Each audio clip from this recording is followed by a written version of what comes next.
5. It is the Group 3 for the 2-year-old fillies over the 1100 metres. I'm really excited about this race. Spangled Impact, a proven runner. Whispering Brook continues to be undefeated. Ellen's Choice improved last start going forward. And then a horse like Stored Energy, where we liked the River in the previous race, we have to like Stored Energy. This is a cracking race for the fillies. We'll have a look at the replay of Whispering Brook winning last start.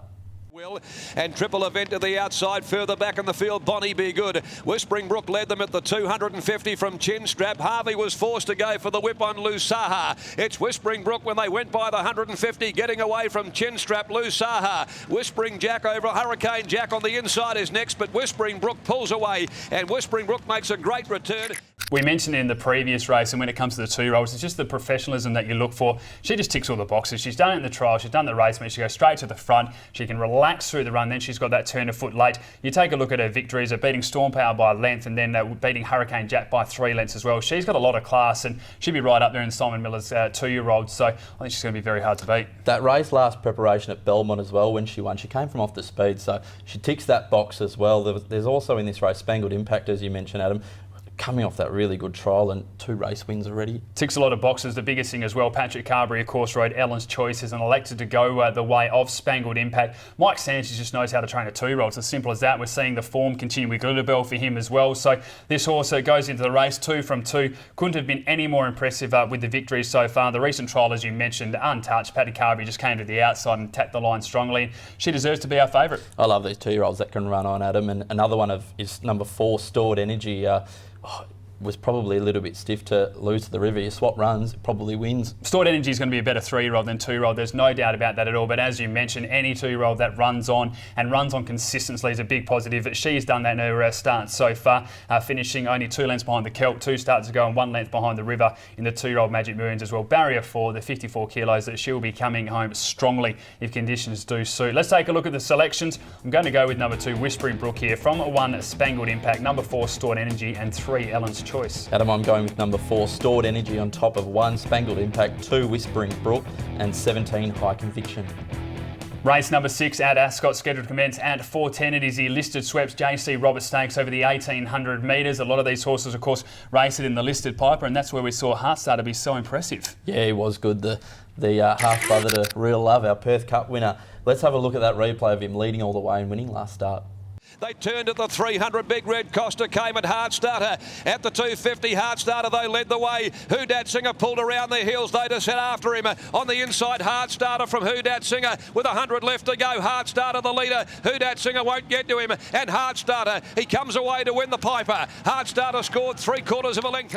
There's only one team that can pull off what we saw in this race, and that is the Cerise and Whiter with Bob Peters, William Pike and Grant Williams. A Bunbury maiden, after struggling 2 starts before that, jumping at $2.30 that day and then winning a listed race, and did it so impressively as well. Won by a short neck over Who Dat Singer, which is a proven galloper. And as William Pike said when he got off, he goes, this horse is a dummy. So the time that he learns, we're in massive trouble because it was a really good performance and looks very hard to beat again. As you mentioned, $2.30 as well was smashed into favourite, but yeah, very smart one. Kiora Kutu, hoping to see a much quieter ride and a bit more patient ride on him this weekend. Well, Adam Durant said after winning earlier on in the day that this probably wasn't the race. He expected that it could run a good race, but he said this isn't our plan of attack. We know that the horse was injured, coming back from that as well. But as you mentioned, settled 1 out, 1 back, which is a lot closer than we've seen Kiora Kutu in recent times. Then was under pressure at the turn. So I'm with you. I think with the speed from Who Dat Singer, Heartstarter, even Big Red Costa if it wants to go forward as well. Kiora Kutu, now that they've gone up, at the 1800 metres, so gone up that extra 200 metres, the horse can just be a bit colder and then attack the line strongly. I think this race suits a lot more. Let's take a look at the selections. I'm going to go with number 3, Heartstarter, from 1, Kiora Kutu, number 2, Who Dat Singer, and 5, Mulga. Adam, I'm going the 1, Kiora Kutu on top of 7, Barzinho, 3, Heartstarter, 5, Mulga. Race number 7, it's Australia, race number 14 for our Singapore viewers over the 1200 metres. And if you're alive in the quaddie, this is going to have a few legs, I feel. Yes, a field job again, Adam.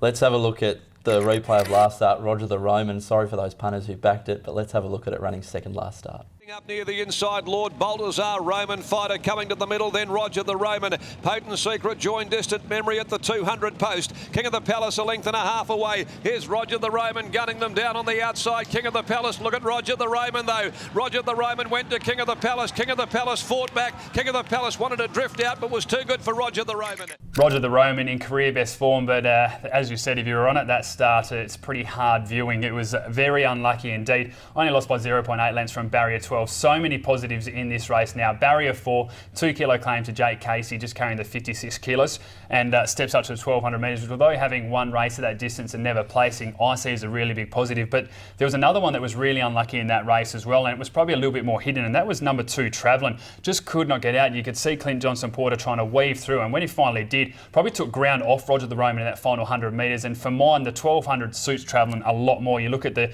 track and distance record, 3 attempts for 2 victories. So from barrier 3 with a 57 kilos, Travelling should get a lovely run as well. I think these two are going to be really hard to beat. There's Conjob in the race as well, Adam. It went around at 9.50 last start, which is probably overs, and only beaten 1.3 lengths by Danish Delight. Yeah, this horse always goes around at overs. You take a look at the careers, 14 starts for 5 victories, and then you look at the distance, 8 attempts for 4 victories as well. So the 1200 metres is right up its alley. A winner 2 starts ago and one at Mount Barker to start before that. Now you add the claim to Randy Tan as well. So he's going around with just 55 kilos. You tip Danish Delight in the first, so it's hard again not to like it in this company with a claim. So I think Conjob can certainly win the race, and again, it has to be in your top 4. We'll take a look at those selections. I'm going to go with number 2, Travelling, from 5, Roger the Roman, 4, Conjob, and number 11, Ripper Red. I've gone the 9, Bashay on top to continue its good second up record, from 4, Conjob, 5, Roger the Roman, 11, Ripper Red.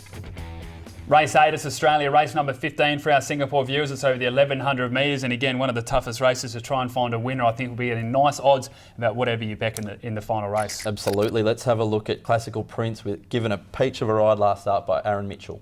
At the head of the others coming around the turn, Fiddler's Elbow and Twisted Mountain. Hot Goods is the leader at the 250. Pike Foxing, Born Supremacy, Mighty Blonde are quickly pouncing upon it though. It's Born Supremacy with 100 to go, heading off Hot Goods. Over on the outside, Mighty Blonde. Down the outside, Fiddler's Elbow. Classical Prince is coming between them. Classical Prince storming through in the centre. Yeah, Aaron Mitchell's flying at the moment, isn't he? He's riding so well, and he's just clicked with this horse. This is 2 of its past 4 now. A really good victory after having looked as though it was just going to run out of time, but the final 100 metres, this horse, a turn of foot was sensational. Barrier 4, the 2 kilo claim, Classical Prince, it does look very hard to beat, but Simon Miller's got a strong hand in this race. We see the return of Sujay as well, which has a very good first up record. Barrier 12, the 59.5 kilos, will just sit right at the back, and we'll see this horse flying home late. And War Prince couldn't have been any more of a moral beaten last starter.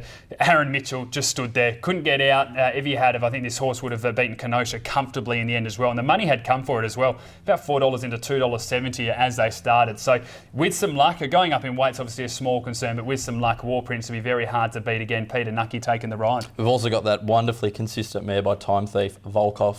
Flying, isn't she? As simple as that. It goes back, track and distance, 3 attempts for 2 victories in the second. I think the 1100 metres is ideal. 57 kilos, just a small question mark for mine, but again, if conditions are suiting, she'll be flying home late. And Mississippian in your favourite Cerise and White? Yes, I do like the Cerise and White, and I do like this horse too. A beautiful looking animal as well. You have a look at his legs, he's got the white feet as well, and I'm hoping to see them just flashing down the outside with William Pike riding. Mississippian with only 54 kilos has never finished outside the top 2 when first up. The trial was really good as well. With the speed that I can see being in this race, this is another one that'll be flashing home late.